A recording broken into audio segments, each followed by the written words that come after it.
الحمدللہ رب العالمین والعاقبۃ للمتقین والصلاة والسلام علی سید الانبیاء والمرسلین والصلاة والسلام علی آباء سید الانبیاء والمرسلین والصلاة والسلام علی امہات سید الانبیاء والمرسلین والصلاة والسلام علی اعمام سید الانبیاء والمرسلین لا سیما افضل البشر بعد الانبیاء بالقول الغالب خیر الناصرین سیدنا ابو طالب علیہ الصلاۃ والسلام وعلی آلہ واصحابہ واہل بیتہ وعترتہ وعشیرتہ اجمعین اما بعد فاعوذ باللہ من الشیطان الرجیم بسم اللہ الرحمن الرحیم اقترب للناس حسابهم وهم فی غفلۃ معرضون ما یأتیہم من ذکر من ربہم محدث الا استمعوه وهم یلعبون لاہیۃ قلوبهم واصد النجوى الذین ظلموا صدق اللہ مولانا العظیم وبلغنا رسولہ النبی العظیم الرؤوف الرحیم ان اللہ وملائکتہ یصلون علی النبی یا ایھا الذین آمنوا صلوا علیہ وسلموا تسلیما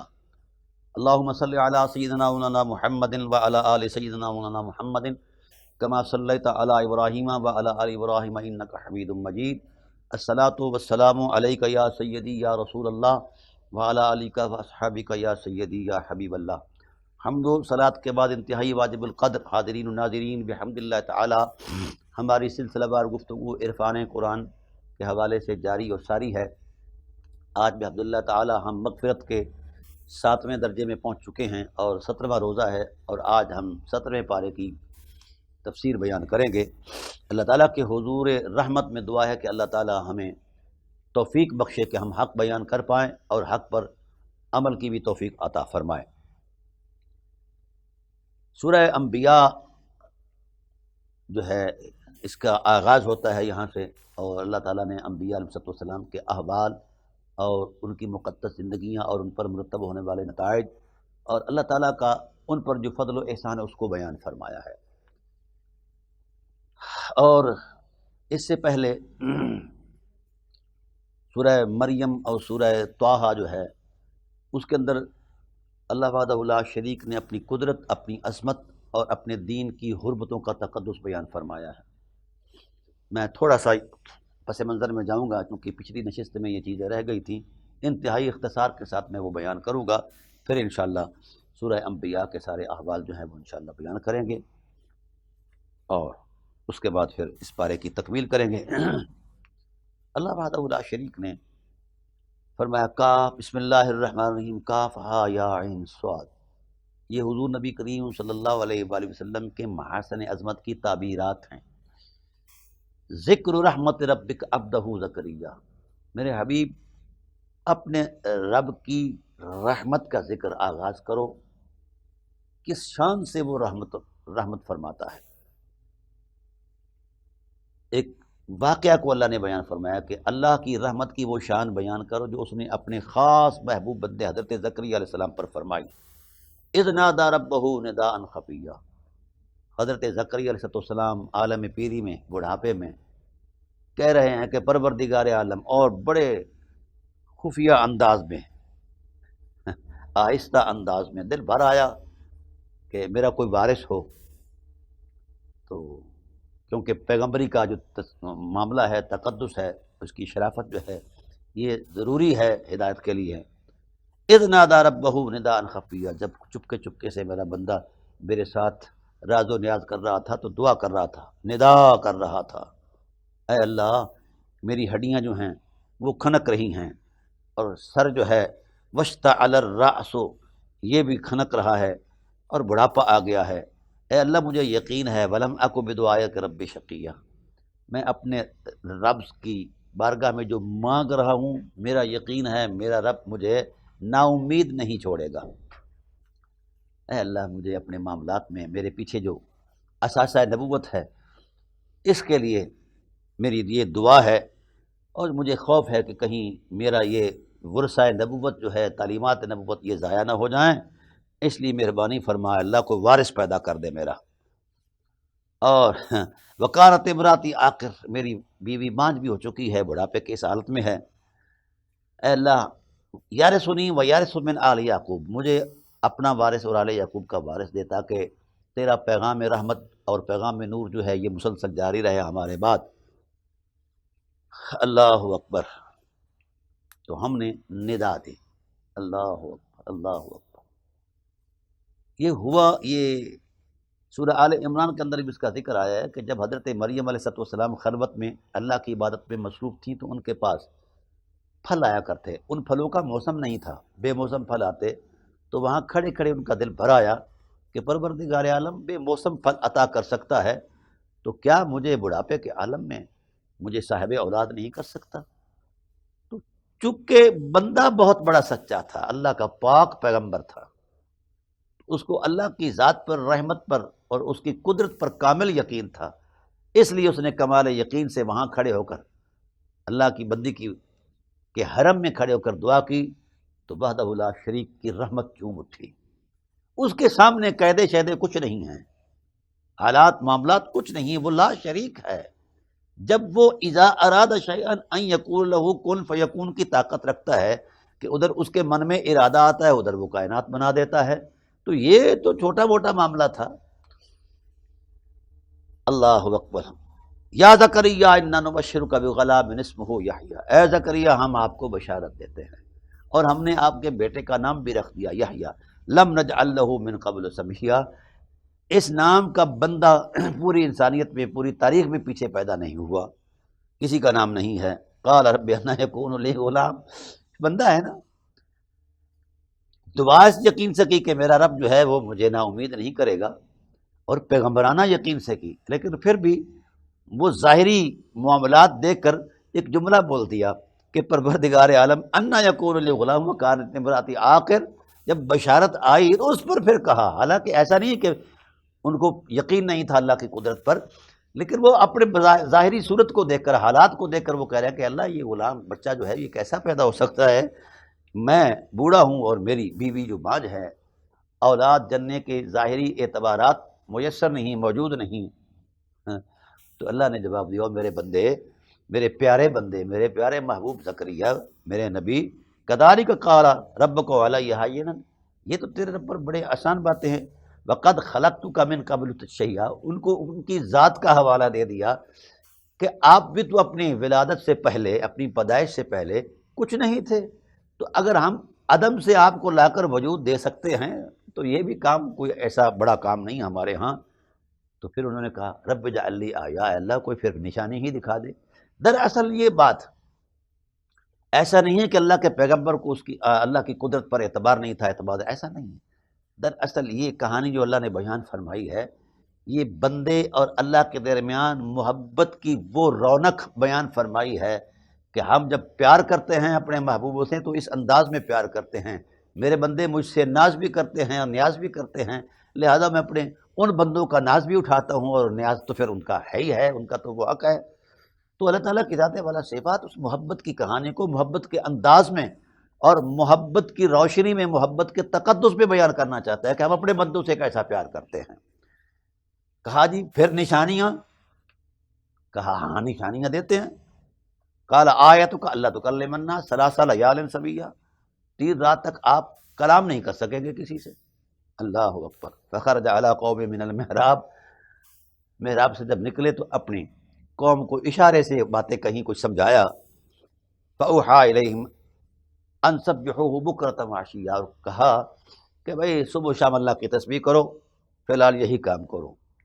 پھر اللہ وحدہ لا شریک نے جناب یحییٰ علیہ السلام عطا فرمائے اور ان سے کہا یا یحییٰ خذ الکتاب بقوۃ وآتینہ الحکم صبیا، یحییٰ علیہ السلام کو بچپن میں وہ شعور نبوت عطا فرما دیا تھا۔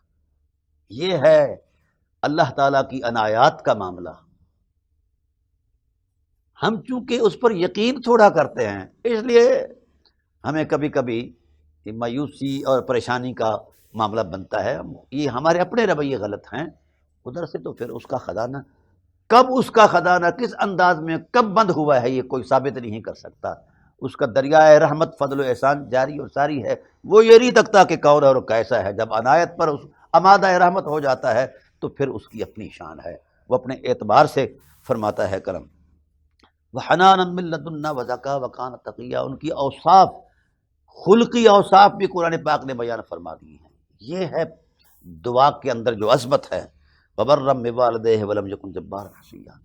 تو اللہ تعالیٰ کی ذات والا صفات نے اس کے بعد حضرت مریم سلام اللہ علیہا کا وہ مقام بیان فرمایا، وذکر فی الکتاب مریم اذ انتبذت من اہلہا مکانا شرقیہ۔ حضرت مریم سلام اللہ تعالیٰ علیہا کا جو مقام ہے اس کو اللہ تعالیٰ کی ذات والا صفات نے بیان فرمایا کہ حبیب یاد کرو جس وقت وہ خلوت میں چلی گئی تھیں، فاتخذت من دونہم حجابا، پردہ عظمت میں جا گزی ہو گئیں، اور ارسلنا الیہا روحنا، ہم نے خلوت کے اندر ان کے پاس اپنی روح کو بھیجا، جناب جبرائیل علیہ السلام کو بھیجا، اور اس سے کہا کہ تو اپنی شان سے جائے گا نہیں، یہ پیغمبر کی بارگاہ ہے، اس میں اپنی وضع سے ہٹ کر جا، فتمثل لہا بشرا سویا، ایک بشر سوی کی صورت میں جا۔ جس وقت وہ حرم میں داخل ہوئے جناب جبرائیل علیہ السلام، تو بی بی صاحبہ جو عصمتوں کا اس وقت حوالہ تھی، اس نے گرج کر کہا، قالت انی اعوذ بالرحمن، میں اللہ کی پناہ میں ہوں، من کا ان کنت تقیہ، یہاں تو کوئی غیر احساس نہیں گزر سکتا اور تم بشر سوی کی صورت میں میرے حرم میں آ گئے ہو، میں اللہ کی پناہ مانگتی ہوں تجھ سے، اور ان کنت تقیہ، اگر تیرے اندر عظمت تقوی ہے۔ تو جناب جبرائیل علیہ السلام بولے، بی بی قال انما انا رسول ربک، میری کیا ضرورت کہ میں آپ کے پاس آؤں، مجھے تو تیرے رب نے حکم دیا ہے، لِأَهْبَ لَكَ غُلَامًا زَكِيًّا، تاکہ میں ہدیہ کروں آپ کو ایک پاکیزہ بیٹا۔ پھر جناب بولی، قالت انی انا یکون لی غلام، یہ کیسے ہو سکتا ہے میرے ہاں کوئی اولاد ہو، ولم اکو بغیہ ولم یمسسنی بشر ولم اکو بغیہ، میری نہ شادی ہوئی ہے اور نہ ہی میں سرکش ہوں۔ میں یہاں روکوں گا اہل علم کو کہ یہ ام عیسیٰ ہیں جن کی عصمت کی خدا گواہی دے رہا ہے، اللہ اکبر۔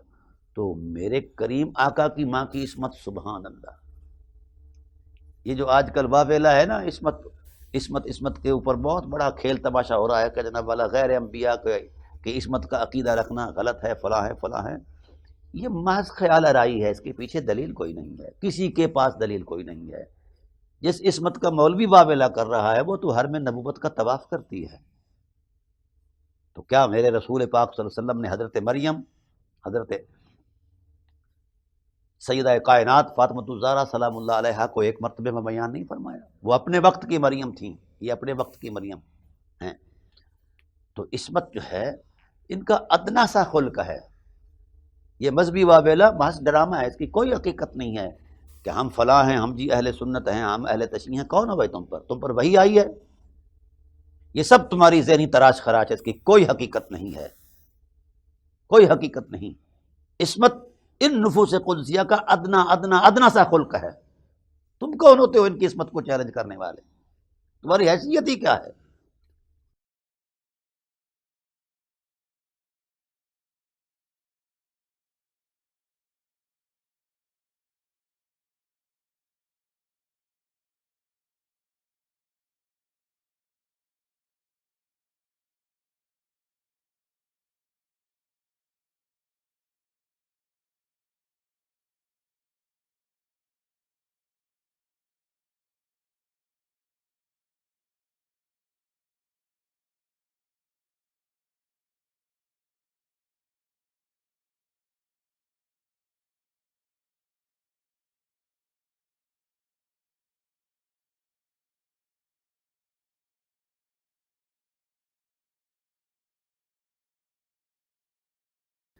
ولم یمسسنی بشر ولم اکو بغیہ، میں نے زندگی میں کبھی سرکشی نہیں کی، اللہ تعالیٰ کے حدود کا میں نے لحاظ رکھا ہے۔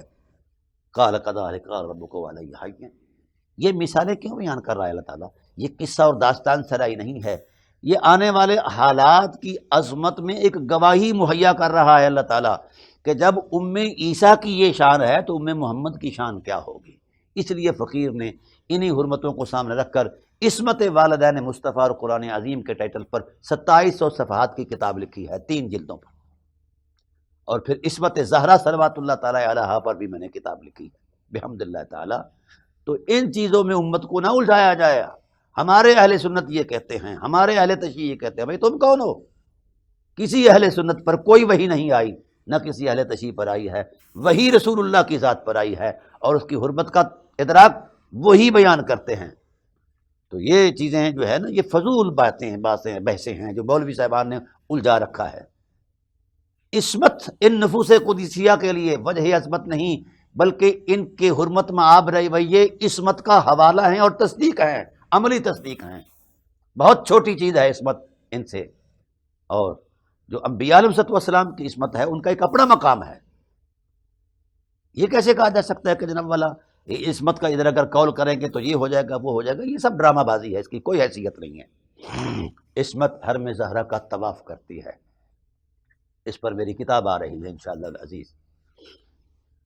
فحملت فانتبذت، پھر یہ پورا قصہ تمام احوال جانتے ہیں، چونکہ ہم نے آگے سفر کرنا ہے۔ پھر جناب مریم سلام اللہ علیہا الگ ہو گئیں، اور پھر اس کے بعد جناب والا ان کو یہ عطا کیا گیا، پھر اس کے بعد یہ ساری گفتگو ہوئی۔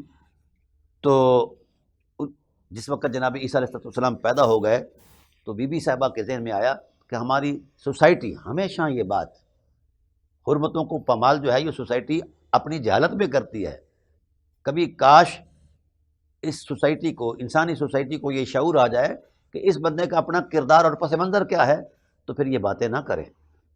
تو جناب مریم صلوات اللہ تعالیٰ علیہا نے اس کیفیت میں ایک جملہ کہا، وَكُنْتُ نَسْيًا مَنْسِيًّا، کہ میں نسیاً منسیہ ہو جاتی، میرا وجود ہی نہ ہوتا کہ میری حرمت پر لوگ انگلیاں اٹھائیں۔ فناداہا من تحتہا، آہا، اللہ نے فرمایا او میری بندی، یہ معاملات میرے ہیں، اس کا ذمہ دار میں ہوں، تیری حرمت کی حفاظت، تیری عصمت کے تقدس پر پہرا میری نظریں دیں گی، کون ہے جو جرت کر پائے؟ اللہ تحزنی، آپ بے خوف ہو جائیں، وقد جعل ربک تحتک سریہ وہز الیک بجذع النخلہ، یہ کھجور کے تنے کو ہلاؤ۔ ایک حوالہ دیا قدرت نے، پہلے کھجور کا سوکھا ہوا تنا تھا، امی عیسیٰ نے اس سے ٹیک لگائی، اس کی برکت سے وہ پھلدار تناور درخت بن گیا۔ کہا بی بی اس کو دیکھ رہے ہو، جب یہ میری قدرت کا نمونہ آپ کے سامنے ہے تو آپ کو بارآور یا پھلدار کرنا یا بیٹا دینا بھی میری اپنی عظمت کا حوالہ ہے، میں دیکھتا ہوں کون ہے جو چون چنا کرے گا، بس آپ ان کو لے جائیں، اور جب آپ سے کوئی پوچھے فَإِمَّا تَرَيَنَّ مِنَ الْبَشَرِ أَحَدًا فَقُولِي إِنِّي نَذَرْتُ لِلرَّحْمَنِ صَوْمًا، تو آپ نے کہنا کہ میں نے چپ کا روزہ رکھا ہے، آپ نے بولنا ہی نہیں ہے۔ اللہ اکبر۔ فَلَنْ أُكَلِّمَ الْيَوْمَ إِنسِيًّا، میں کسی انسان سے بات نہیں کروں گی۔ فَأَتَتْ بِهِ قَوْمُهَا تَحْمِلُهُ قَالُوا يَا مَرْيَمُ لَقَدْ جِئْتِ شَيْئًا فَرِيًّا، لوگوں کے ہجوم نے کہا، اس کی قوم نے کہا یہ تو بہت بڑا کام ہے، بہت برا کام ہے۔ یا اخت ہارون ما کان ابوک امرأ سوء وما کانت امک بغیا، اے اخت ہارون، نہ تو تیرا باپ ایسا تھا نہ ماں سے تھی، تیرے باپ کی پاک دامنی پر کائنات گواہ ہے، تیری ماں کی عصمت پر کائنات گواہ ہے، اور پھر یہ کام کیسے ہو گیا ہے؟ تو فاشارت الیہ، جناب مریم نے حضرت عیسیٰ کی طرف اشارہ کر دیا، بھئی اس سے پوچھو یہ کون ہے؟ تو دیکھیے یہ ہے عصمت اور حرمت۔ مولوی کیا جانے عصمت کیا ہوتی ہے، اسے تو صرف اکڑ کر بات کرنے آتی ہے، تمیز سے بات کرنے کی لیاقت بھی نہیں ہے۔ قالوا کیف نکلم من کان فی المہد صبیا، لوگوں نے کہا یہ تو ابھی شیر خوار ہے، ہم اس سے کیسے بات کریں، یہ عادت کے خلاف ہے۔ تو پیغمبر بولے پیغمبر عادت کے تحت نہیں ہوتا، عادتیں پیغمبر کے تحت ہوتی ہیں۔ یہ حوالہ دیا ہے کہ یہ وہ پیغمبر ہیں، یہ وہ ذات والا صفات ہیں کہ عادتیں ان کے تابع ہوا کرتی ہیں۔ یہ اللہ کی شان ہے جس نے پیغمبر کو یہ تقدس عطا فرمایا، یہ شرافت عطا فرمائی۔ تو اپنی والدہ کریمہ حضرت مریم کی آغوش کو نبوت کا ممبر بنا کر بائیں ہاتھ پر ٹیک لگا کر دائیں ہاتھ سے نبوی عظمت کے مطابق جناب والا یہ اشارہ فرمایا، قال انی عبد اللہ، بتائیے یہ کیا ہے؟ فرمایا میں اللہ کا بندہ ہوں، آتانی الکتاب، پہلے دن کا پیغمبر ہے، پہلے دن کا، اور کہہ رہا ہے آتانی الکتاب، میں صاحب کتاب ہوں، وجعلنی نبیا، اور مجھے میرے رب نے نبی بنایا ہے۔ یہ قرآن کی گواہی۔ حیرت اس بات پر ہے آج بھی ہمارے مولوی صاحبان اس بات پر سرگرداں ہیں، کچھ چند مولوی صاحبان، کہ نبی آخر الزمان صلی اللہ علیہ وآلہ وسلم کو جو نبوت ہے وہ 40 سال بعد ملی ہے۔ یہ کتنا بڑا ڈرامہ ہے، اس سے بڑا کائنات میں جھوٹ نہیں ہے۔ یہ مقدمہ ہے میرے نبی کی نبوت کا، عیسیٰ علیہ السلام کی نبوت، قرآن کی نصوص کہہ رہی ہیں آتانی الکتاب وجعلنی نبیا وجعلنی مبارکن اینما کنت واوصانی بالصلاۃ والزکوٰۃ. یہ پیغمبر خطبہ دے رہا ہے. وجعلنی مبارکن، میرا وجود بابرکت ہے، جہاں قدم رکھوں گا برکتوں کا انبار لگ جائے گا. واوصانی بالصلاۃ، اس نے مجھے حکم دیا ہے نماز ادا کرنے کا، زکوٰۃ ادا کرنے کا جب تک میں زندہ ہوں. وبرم بوالدتی، میری ماں پاک دامن ہے. جو تم نے سوچ رکھا ہے وہ تمہارے ذہنوں کی خلش اور تمہارے پریشان خیالیاں اور جھوٹ ہے. میری ماں بلند و بالا ہے. ولم یجعلنی جبارا شقیہ، اور میں اپنی ماں کا نافرمان نہیں ہو سکتا. اللہ اکبر. یہ ہے پیغمبری عظمت. والسلام علیہ، سلام ہو مجھ پر یوم ولدت، اور اس دن پر بھی سلامتی ہو جس دن میں پیدا ہوا. ویوم اموت، اس دن پر بھی سلام ہو جس دن میں دنیا سے اٹھایا جاؤں گا. اور اس دن پر بھی سلام ہو جس دن میں مبعوث کیا جاؤں گا، دوبارہ اٹھایا جاؤں گا. ذالک عیسی بن مریم، یہ عیسیٰ بن مریم کا مقام ہے. اور جس کے لیے یہ ساری انبیاء کی نبوتیں مقدمہ بنی ہیں، گواہی بنی ہیں، اس آخر الزمان نبی کی ماں کا کیا مقام ہوگا، بابا کا کیا مقام ہوگا، اور ان کی ذات کا اپنا مقام کیا ہوگا. امت لوٹ آئے ان حرمتوں کی طرف جو قرآن کی سادہ نصوص میں ہیں. مولوی کی جوڑ توڑ جو ہے یہ ہمیشہ فتنہ ہے، یہ ذہنی تراش خراش ہے. قرآن کی نصوص اصل ہیں. جو صاحب علم قرآن کی نصوص کی روشنی میں بات کرتا ہے اس کے قدم چومے جائیں، اور جو مسلک کی گندی اینک لگا کر بات کرتا ہے اس کی بات پر اعتماد نہیں کرنا. وہ سچ بھی کہے تو بھی وہ جھوٹا ہے، کیونکہ اس کے سچ کے کہنے کے اندر بھی اس کی مسلک کی رونت موجود ہوتی ہے، اخلاص نہیں ہوتا. اس لیے قرآن کے ساتھ امت جڑ جائے. اللہ اکبر. تو یہ سارا واقعہ جو ہے اللہ تعالیٰ کی ذات نے اس انداز میں بیان فرمایا. پھر سورہ طٰہٰ ہے، اس میں بھی بڑے بڑے پیار کے کلمات ہیں. جناب موسیٰ علیہ السلام کا تذکرہ ہے، وہ زبان زد عام ہے، اس کی پوری تفصیلات میں اتروں تو کئی دن درکار ہیں. یہاں صرف ایک بات عرض کرتا ہوں کہ اللہ وحدہ لا شریک نے فرمایا طٰہٰ ما انزلنا علیک القرآن لتشقیٰ. طٰہٰ، اللہ اکبر. اللہ تعالیٰ کی ذات نے رسول اللہ صلی اللہ علیہ وسلم کے حسن کی تعبیر کو خوبصورت انداز میں بیان فرمایا، اور ارباب تعبیر نے بڑا خوبصورت احساس بیان فرمایا. وہ کہتے ہیں کہ یہ طٰہٰ کیوں کہا؟ یہ حضور کے تاج کی حرمت کی رعنائی ہے کہ طٰا کے عدد ہیں 9 ابجد کے اعتبار سے، حروف ابجد کے اعتبار سے، اور ہا کے عدد ہیں 5. 9 اور 5 مل جائیں تو 14 بنتے ہیں.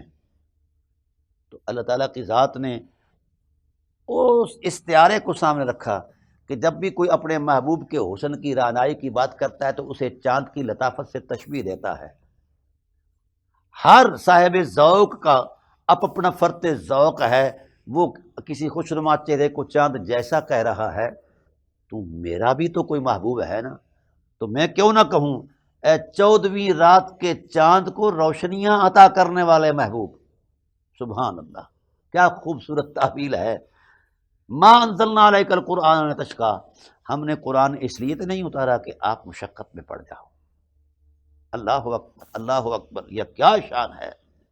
رسول اللہ صلی اللہ علیہ وسلم تہجد میں کھڑے ہوتے تو پاؤں مبارک متورم ہو جاتے.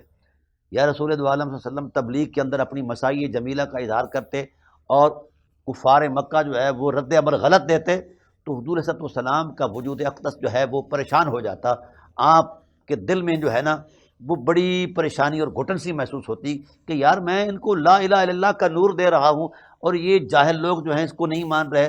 تو حضور صلی اللہ علیہ وسلم کی اس کیفیت کو دیکھ کر اللہ نے فرمایا حبیب آپ نے قرآن اس لیے تو نازل نہیں فرمایا کہ آپ مشقت میں پڑے رہیں. نہیں، کوئی آتا ہے فمن شاء فلیؤمن ومن شاء فلیکفر انا اعتدنا للظالمین نارا احاط بهم سرادقها وان یستغیثوا یغاثوا بماء کالمہل یشفی الوجوہ بئس الشراب وساءت مرتفقا.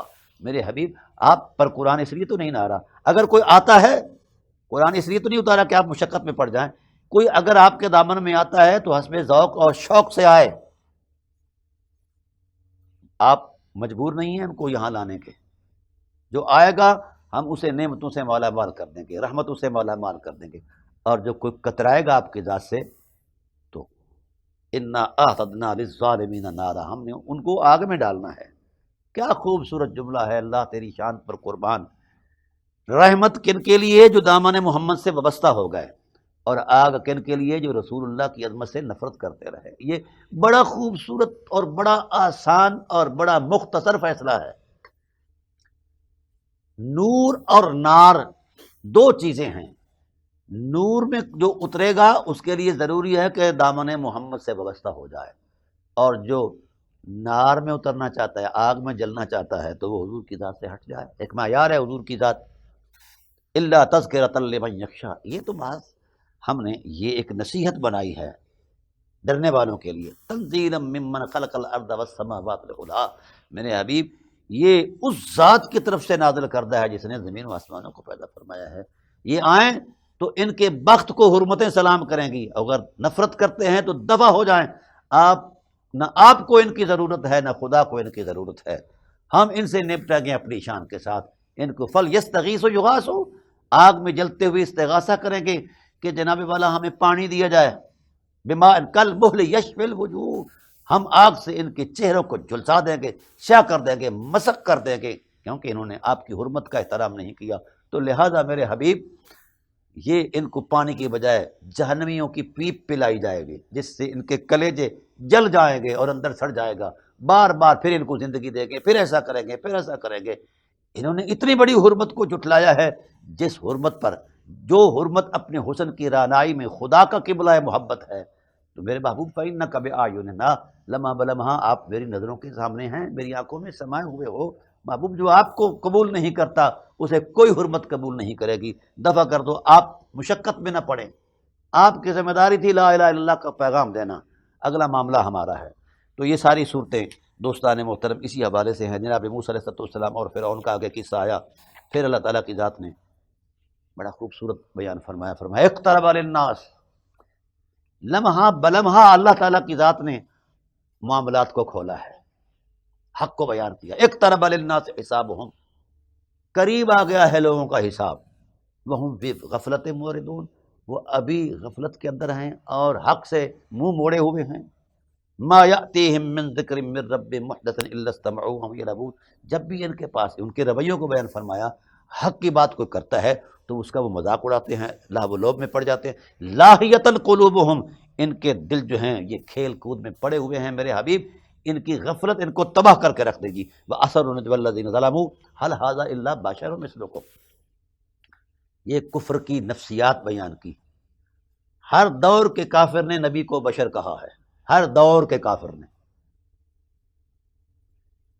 هَلْ هَذَا إِلَّا بَشَرٌ، یہ تو صرف بشر ہے۔ أَفَتَأْتُونَ السِّحْرَ وَأَنْتُمْ تُبْصِرُونَ، تم اس کی جادو میں نہ آنا۔ قال ربی یعلم القول فی السماء والارض وهو السمیع العلیم، اللہ جانتا ہے یہ کیا کہہ رہے ہیں۔ بل قالوا اضغاث احلام، یہ جواب دیتے تھے کہ یہ جو وحی کی بیان کرتا ہے نا محمد باتیں، یہ تو اس کے ڈراؤنے خواب ہیں، من گھڑت خواب ہیں۔ بل افطرا، بلکہ اس نے یہ بات خود سے گھڑی ہے، یہ پریشان خوابیں خود سے گھڑی ہیں۔ بل ہوا شاعر، بلکہ یہ شاعر تھا۔ فلیأت بآیۃ کما ارسل الاولون، تو پھر ضروری ہے کہ ایسی نشانی لے آئے جیسے پہلے لوگ لے آئے ہیں۔ تو یہ چیزیں یہ یعنی جو چیز بیان کرنے کی ہے اس دور کے اندر وہ یہ ہے کہ نبی کو بشر کہنا اور اپنے جیسا بشر کہنا یہ کفر ہے اور کفار کا طریقہ کار ہے۔ ما انت الا بشر مثلنا ہم اراذلنا بادی الرأی وغیرہ وغیرہ۔ تو میں پیچھے سے آ رہا، اور آگے بھی یہ چیزیں آئیں گی، 18ویں پارے کے اندر بھی چیزیں آئیں گی، 18ویں طرح اپنے پارے کے اندر۔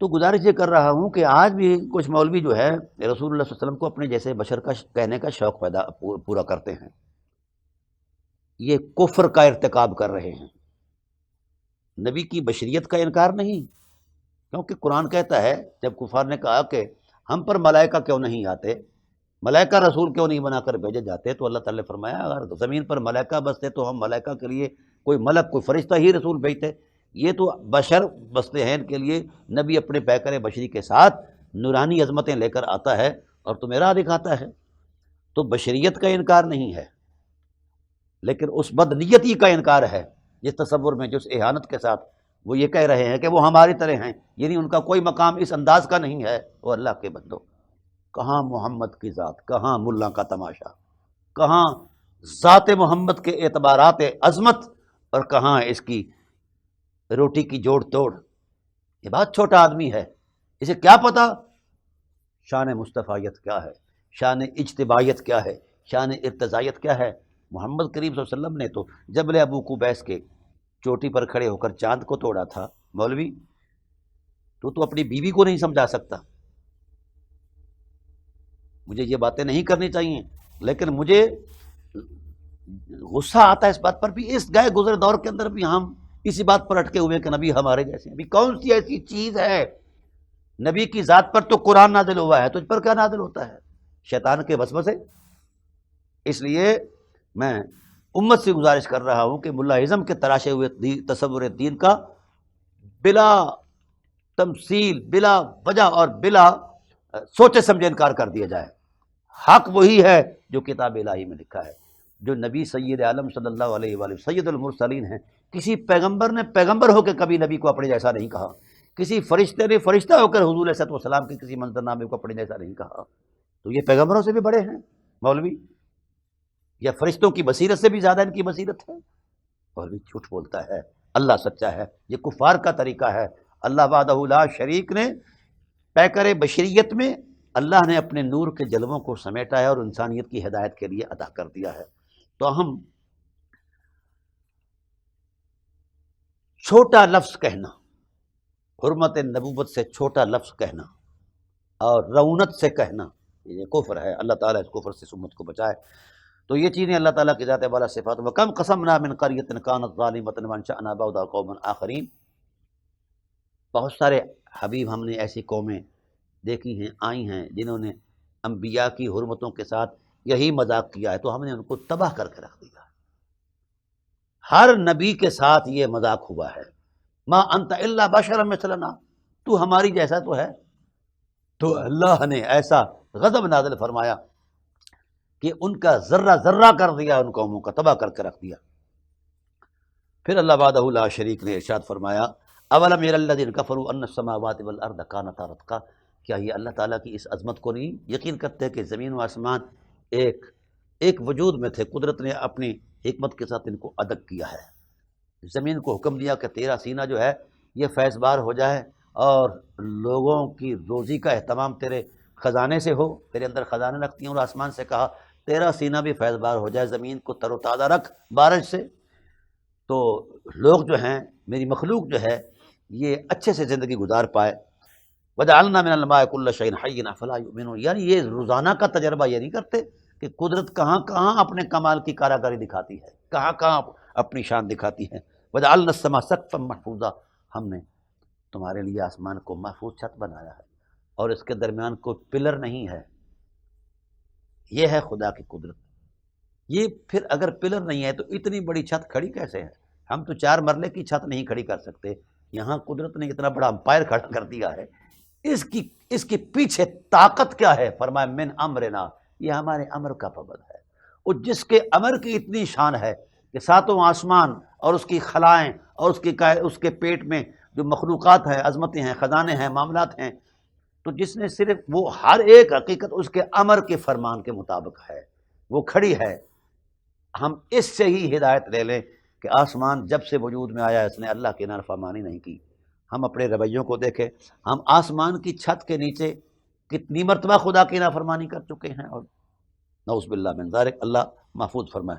وَهُوَ الَّذِي خَلَقَ اللَّيْلَ وَالنَّهَارَ وَالشَّمْسَ وَالْقَمَرَ كُلٌّ فِي فَلَكٍ يَسْبَحُونَ، آسمان کے سینے میں مدار بنائے ہیں جس میں یہ سیارے گھومتے ہیں اور گردشیں کرتے ہیں، اور ان کے اثرات جو ہیں تمہاری زندگی پر مؤثر ہوتے ہیں۔ وما کان لبشر من قبلک الخلد افإن مت فهم الخالدون، یہ چیزیں جو ہیں۔ پھر انہوں نے کہا کہ محمد صلی اللہ علیہ وسلم مر جائیں گے اور پھر ہماری جان چھوٹے گی، تو قدرت نے کہا کل نفس ذائقۃ الموت، اگر محمد دنیا سے چلے گئے تو کیا تم رہو گے؟ اس طرح کے سوالات، انہونے اور غیر اخلاقی سوالات اللہ وحدہ لا شریک نے پھر حضرت پیغمبر حضرت ابراہیم علیہ السلام کی ذات سے انبیاء علیہ السلام کے تذکار کو شروع فرمایا ہے۔ وَلَقَدْ آتَيْنَا إِبْرَاهِيمَ رُشْدَهُ مِنْ قَبْلُ وَكُنَّا بِهِ عَالِمِينَ، جب ہم نے حضرت ابراہیم علیہ السلام کو نور نبوت عطا فرمایا تو انہوں نے اس حوالے سے آ کر اذ قال لأبیہ وقومہ ما هذه التماثیل التي انتم لها عاکفون، بتوں کے سامنے جو معتکف تھے، جھکے ہوئے تھے، ان سے کہا، اپنے چچا سے بھی کہا اور اپنی قوم سے بھی کہا، یہ کیا تماشا ہے؟ انہوں نے کہا تماشا تو نہیں، ہمارے آباء و اجداد بھی ان کی پوجا کرتے رہے ہیں۔ قال لقد کنتم انتم وآباؤکم فی ضلال مبین، تمہارے باپ دادا بھی گمراہ گزرے ہیں۔ مٹی کو سجدہ، پیتل کو سجدہ، لکڑیوں کو، مورتیوں کو سجدہ، یہ کو بنتا ہے؟ جن چیز کو تم اپنے ہاتھوں سے بناتے ہو پھر اسے سجدے میں گر جاتے ہو۔ قالوا وجئتنا بالحق ام انت من اللاعبین، چونکہ ان کے سماج سے ہٹ کر یہ جملہ تھا تو انہوں نے کہا ابراہیم تو ہم سے مذاق کرتا ہے یا حق بات کرتا ہے؟ فرمایا قال بل ربکم رب السماوات والارض، تمہارا رب وہی ہے جو رب ہے آسمانوں کا اور زمینوں کا، الذی فطرہن، اور آسمانوں زمینوں کا خالق ہے، وہ حقیقی رب ہے۔ وتاللہ لاکیدن اصنامکم، کہا اچھا یہ وہ واقعہ ہے جسے بیان کیا جاتا ہے کہ اس قوم کا میلہ لگتا تھا، وہ میلے پر چلے گئے، حضرت ابراہیم علیہ السلام نے کلاڑا اٹھایا، ان کو ریزہ ریزہ کر دیا۔ جب وہ واپس لوٹے تو بت ریزہ ریزہ تھے، مورتیاں ٹوٹ چکی تھیں، تو وہ پریشان ہو گیا، کہنے لگے ہاں یہ کس نے کیا ہے، یہ کس نے کیا ہے؟ تو پتہ چلایا گیا کہ ان کی عبادت سے روکنے والا اللہ کا پیغمبر ابراہیم ہے، تو اس کا یہ سارا معاملہ ہے۔ آپ کو لایا گیا پکڑ کر، کہا گیا کہ یہ کس نے کیا ہے؟ کہا یار جس کے ہاتھ میں ہتھیار ہے اس نے کیا ہے۔ یہاں ہمارے بھولے محدثین نے اس عمل کو جھوٹ کے تصور میں پیش کیا ہے کہ ابراہیم علیہ السلام نے نعوذ باللہ جھوٹ بولے تھے۔ 3 جھوٹ کا تصور جو دیا ہے حدیث شفاعت کے اندر، نعوذ باللہ من ذالک، جس وقت پیغمبر جھوٹ بولنے پر آ جائیں تو پھر سچ کہاں رہے گا؟ پیغمبر پر یہ اتہام ہے، پیغمبر کو جھوٹا کہنے سے خود بندہ جھوٹا ہے، جھوٹے بندے پیغمبر۔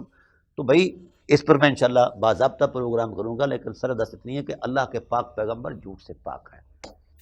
اللہ کے پاک پیغمبر نے تو بتوں کی اہانت کی، جو ان کا منصب تھا پیغمبری کا، کہ یار اگر ان کانوا ینطقون، ان سے پوچھو نا ان کے ساتھ کس نے کیا ہے۔ قرآن کریم کے یہ جملے نہیں بولے جاتے، روایتیں بناتے وقت ہم ذرا برابر نہیں سوچتے۔ قالوا من فعل هذا بآلهتنا، کس نے کیا ہمارے الہوں کے ساتھ، بڑا ظالم ہے وہ۔ قالوا سمعنا، پھر کچھ بولے کہ ایک نوجوان ہے، اس کو ابراہیم کہا جاتا ہے، وہ آئے ابراہیم علیہ السلام کو پکڑ کر سامنے لوگوں کے لائے۔ قالوا اانت فعلت بهذا قال بل فعله كبيرهم، کہا ان کے بڑے، کیونکہ وہ جو جزاز تھا، کلاڑا تھا، اس بڑے بت کے اوپر تھا، تو اس وقت هذا فاسألوهم، یعنی قرآن کریم کی نص یہ بات نہیں مانتی کہ پیغمبر نے جھوٹ بولا، تو پیغمبر تو بتوں کی اہانت کرتے ہوئے کہہ رہا ہے کہ اگر ان کانوا ینطقون، اگر یہ بولتے تو ان سے پوچھو کہ ان کا حشر کس نے کیا ہے۔ یہاں ہم نے حدیث کر لی کہ جناب والا پیغمبر نے جھوٹ بولا، نعوذ باللہ من ذالک۔ قرآن کا اسلوب نہیں مانتا ایسی روایتوں کو۔ قال بل فعلوا كبيرهم هذا فاسألوهم ان كانوا ينطقون فرجعوا الى انفسهم، پھر وہ اگلا قصہ آیا ہے کہ وہ جناب والا ان کو کہا گیا کہ ثم نقص ولا رسل، پھر وہ سر جوڑ کر بیٹھ گئے اور کہنے لگے کہ جناب والا ہم اس کا مواخذہ کریں۔ پھر یہ طے ہوا کہ اس کو آگ میں ڈالا جائے، پھر ان کو آگ میں ڈالا گیا۔ تو اللہ کے پاک پیغمبر کی عظیمت کو کروڑوں سلام،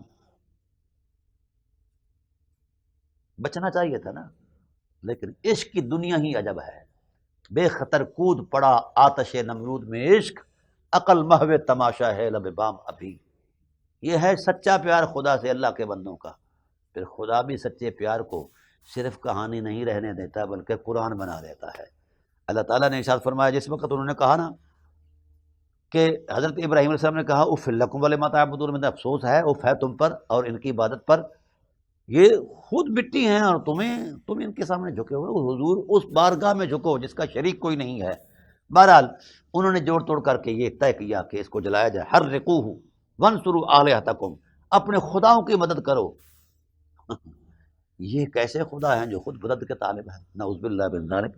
ان کنتم قلنا یا نار کونی بردا وسلاما، آگ جلائی گئی ہے، اللہ فرماتے ہیں ہم نے آگ کو سمجھا دیا ہے، اے آگ میرا خلیل آ رہا ہے، اس کا احترام کرنا، ٹھنڈی ہو جا، اپنی فطرت بدل دے، تیری فطرت میں ہے جلانا، مگر یہ میری محبت اور میرا خلیل ہے، فطرت پر میرا حکم غالب آ جائے اور میرے پیغمبر کو جلانا نہیں ہے، ٹھنڈی ہو جا، اور پھر زیادہ بھی ٹھنڈی نہ ہو کہ سردی لگنے لگ جائے، سلامتی والی ہو جا۔ اللہ اکبر۔ وَأَرَادُوا بِهِ كَيْدًا فَجَعَلْنَاهُمُ الْأَخْسَرِينَ، ان کا یہ مکر بھی کام نہ آیا، وہ خسارے میں رہے۔ پھر اس کے بعد اللہ تعالیٰ کی ذات نے حضرت نوح علیہ السلام کا ذکر، لوط علیہ السلام کا ذکر فرمایا کہ جب ان کے پاس فرشتے آئے، وہ پیچھے گزر چکا ہے سورہ حجر کے اندر وہ واقعہ، وَنَجَّيْنَاهُ وَلُوطًا إِلَى الْأَرْضِ الَّتِي بَارَكْنَا فِيهَا لِلْعَالَمِينَ، ہم نے لوط علیہ السلام کو بھی نجات دی، ان کی قوم کو تباہ کیا اور ان کی بدکاریوں کی وجہ سے۔ وَوَهَبْنَا لَهُ إِسْحَاقَ وَيَعْقُوبَ، ہم نے حضرت یعقوب، حضرت اسحاق اور حضرت یعقوب نافلہ زائد اضافہ دیا، بیٹا بھی دیا حضرت ابراہیم علیہ السلام کو اور پوتا بھی دیا۔ یہ اللہ تعالیٰ کی ذات نے اضافی انعام فرمایا ہے اپنے بندے پر۔ پھر اس پر انشاءاللہ کبھی گفتگو کریں گے۔ وَجَعَلْنَاهُمْ أَئِمَّةً يَهْدُونَ بِأَمْرِنَا، ہم نے ان کو امام بنایا جو ہمارے امر کی روشنی میں لوگوں کو ہدایت دیتے ہیں۔ تو ابراہیم علیہ السلام کی قوم جو ہے، ابراہیم علیہ السلام کی اولاد میں امام پیدا ہوئے ہیں۔ اللہ اکبر۔ وَجَعَلْنَاهُمْ أَئِمَّةً يَهْدُونَ بِأَمْرِنَا وَأَوْحَيْنَا إِلَيْهِمْ فِعْلَ الْخَيْرَاتِ، ہم نے ہر بھلائی ان کو وہی فرما دی ہے، نماز قائم کرتے ہیں، زکوٰۃ ادا کرتے ہیں، وہ ہمارے خالص بندے ہیں۔ وَلُوطًا آتَيْنَاهُ حُکْمًا وَعِلْمًا، ہم نے لوط کو حکمت اور علم عطا فرمایا اور اس بستی کے عذاب سے ان کو نجات دی جو بستی ایک بدکاری میں شکار تھی۔ وَأَدْخَلْنَاهُ فِي رَحْمَتِنَا، ان کو اپنی رحمت میں داخل فرمایا۔ پھر اس کے بعد حضرت نوح علیہ السلام کا تذکرہ ہے۔ وَنُوحًا إِذْ نَادَىٰ مِن قَبْلُ، حضرت نوح علیہ السلام نے ان سے پہلے جو اللہ سے ندا کی، ان کی قوم کے حالات جو ہیں، تو اللہ وحدہ لا شریک نے ان سے نجات عطا فرمائی۔ وَنَصَرْنَاهُ مِنَ الْقَوْمِ، ہم نے ان کی مدد فرمائی ان کی قوم کے حوالے سے۔ إِنَّهُمْ كَانُوا قَوْمَ سَوْءٍ فَاسِقٍ فَأَغْرَقْنَاهُمْ أَجْمَعِينَ، ہم نے ان کو غرق کر دیا ہے۔ وَدَاوُودَ وَسُلَيْمَانَ إِذْ يَحْكُمَانِ فِي الْحَرْثِ، پھر حضرت داؤد اور حضرت سلیمان علیہ السلام کا معاملہ جو ہے وہ اللہ تعالیٰ کی ذات نے بیان فرمایا ہے اور ان کی اس فیصلے کے بابت بیان فرمایا۔ پھر فَفَهَمْنَاهَا سُلَيْمَانَ، پھر ہم نے سلیمان کو سکھا دیا ہے فیصلے کی حقیقت وغیرہ۔ پھر اس کے بعد حضرت داؤد علیہ السلام کا ذکر ہے۔ وَسَخَّرْنَا مَعَ دَاوُودَ الْجِبَالَ، ہم نے داؤد علیہ السلام کو کمال عطا فرمایا آواز کی نغمگی میں۔ جب داؤد علیہ السلام تورات پڑھتے، زبور پڑھتے، تو اس وقت پہاڑ پگھل کر ان کے پیچھے چلتے، اتنی تاثیر تھی ان کی آواز میں۔ وَالطَّيْرَ وَيُسَبِّحْنَا وَالطَّيْرَ وَكُنَّا فَاعِلِينَ، اور پرندے چلتے چلتے رک جایا کرتے تھے، اتنی تاثیر تھی حضرت داؤد علیہ السلام کے لحن میں، آواز میں۔ علمناہ صنعۃ لبوس لکم، ہم نے ان کو زرہ بنانے کا جناب والا سکھایا معاملہ وغیرہ۔ وَلِسُلَيْمَانَ الرِّيحَ عَاصِفَةً، پھر حضرت سلیمان علیہ السلام کے تابع فرمان کر دیا ہے ہوا کو کہ ان کا تخت اٹھا کر جہاں وہ چاہتے تھے لے جاتے تھے۔ یہاں یہ سارے انبیاء علیہ السلام کا تذکرہ ہے۔ اور پھر فرمایا وَأَيُّوبَ إِذْ نَادَىٰ رَبَّهُ أَنِّي مَسَّنِيَ الضُّرُّ وَأَنتَ أَرْحَمُ الرَّاحِمِينَ، ہم نے حضرت ایوب کا تذکرہ کر دیا جس وقت ان کو آزمایا گیا، تو پھر انہوں نے اللہ کے حضور جب کہا کہ پروردگار عالم انت ارحم الراحمین، پھر ہم نے اپنی جوش رحمت سے ان کو وہ ساریاں بحالیاں عطا کر دی۔ فاستجبنا لہ، ہم نے قبول فرمایا، فکشفنا ما بہ من در، اس تکلیف کو ان کے وجود سے ہٹا دیا ہے، واہلہ، ان کو وآتینا اہلہ ومثلہم معہم، ان کو جو ان کا نقصان ہوا تھا جان کا، مال کا اور اولاد کا، وہ بھی لوٹا دیا اور اس کے مثل اور بھی عطا کر دیا ہے۔ وذکریٰ للعابدین، یہ عبادت گزاروں کے لیے نصیحت ہے، یہ بندوں کے لیے نصیحت ہے کہ خدا اپنے بندوں کے ساتھ کیا پیار کرتا ہے، سبحان اللہ۔ و اسماعیل و ادریس و ذل کفل، یہ سارے انبیاء علیہ السلام ہیں، حضرت اسماعیل اور ادریس علیہ السلام، کل من الصابرین، یہ اہل صبر ہیں کہ انہوں نے اللہ کی آزمائشوں پر صبر کی انتہا کر دی ہے۔ وَأَدْخَلْنَاهُمْ فِي رَحْمَتِنَا، جب کوئی ہماری وفا میں صبر کی معراج پر پہنچتا ہے تو ہم اس کو اپنی رحمت کی آغوش میں لے لیتے ہیں۔ یہ اللہ نے اپنے بندوں کے ساتھ کیے ہوئے پیار کے وعدے، ان کی عظمت کو بیان فرمایا ہے۔ وَظَنُّونِ إِذْ ذَهَبَ مُغَاضِبًا، اور حضرت یونس علیہ السلام کا تذکرہ فرمایا کہ جس وقت وہ اپنی قوم سے نکلے غضبناک ہو کر وغیرہ وغیرہ، تو پھر انہوں نے اس بات پر جو اشارہ فرمایا، سبحان اللہ، بہت خوبصورت بات ہے۔ انشاءاللہ اس کو اگلی نشست میں ہم بیان کریں گے۔